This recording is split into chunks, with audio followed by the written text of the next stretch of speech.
la santé avec le docteur Serge Rafal. Bonjour Serge. Bonjour Ilana. Alors on en parlait la semaine dernière du tai chi et vous nous aviez promis Serge d'évoquer justement prochainement l'acupuncture, une autre science chinoise. Vous tenez parole ce matin. C'est vrai Ilana, j'avais envie de vous parler de l'acupuncture, la branche la plus connue et la plus symbolique de la médecine traditionnelle chinoise, révélée au monde entier dans les années 70 avec l'ouverture des frontières de la Chine de Mao à l'Occident. Et l'acupuncture fait partie de ce qu'on appelle la médecine traditionnelle chinoise donc. Parfaitement, celle-ci est composée de 5 branches, l'acupuncture précisément, les plantes, les massages tuina, la gymnastique du corps et de l'esprit avec le tai chi dont on a parlé, et enfin la diététique chinoise basée sur le yin et le yang, les deux entités opposées et complémentaires du Tao, les 5 éléments, le bois, le feu, la terre, le métal, l'eau, et les 5 saveurs, l'acide, l'amer, le sucré, le piquant, le salé. Et l'acupuncture consiste à planter donc, pour le rappel, des aiguilles sur des points choisis du corps. En effet, le terme lui-même est explicite, né de la contraction de 2 mots latins, acu, aiguille, et punctua,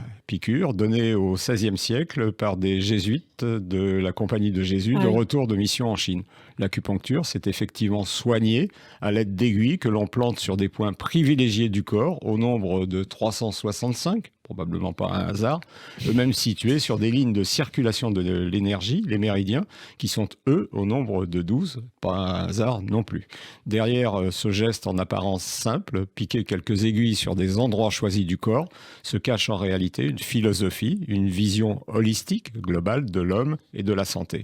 L'acupuncture prend en compte l'individu dans sa globalité physique, sensorielle, émotionnelle, mentale et spirituelle et son rapport au monde. Alors vous avez dit 365 points privilégiés du corps qui sont piqués. Comment choisit-on ces points justement qui vont être piqués ? Alors l'acupuncture classique, disons l'acupuncture taoïste, s'appuie sur une notion particulière, l'énergie, le qi, qui circulerait dans le corps. La maladie est liée précisément à un dérèglement ou un blocage de cette énergie qui peut être insuffisante, en excès, stagnante ou mal équilibrée. La séance d'acupuncture consiste, à l'aide des aiguilles, à travailler sur cette énergie, c'est-à-dire à en apporter, à en enlever, à en rétablir la bonne et pleine circulation. Mais pour beaucoup de mes confrères occidentaux, souvent des spécialistes de la douleur, l'acupuncture s'est dépouillée de ses principes philosophiques et cosmologiques et constitue uniquement une méthode réflexe qui fonctionne principalement parce qu'elle libère nos morphines naturelles, les endorphines.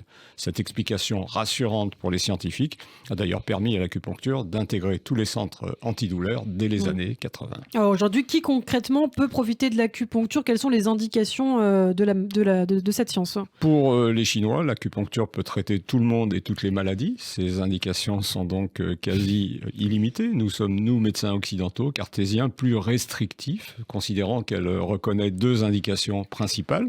Le stress et tous les symptômes qu'il peut générer, du trac à l'angoisse en passant par la fatigue ou les troubles mineurs du sommeil, et la douleur grâce à une action essentiellement décontracturante.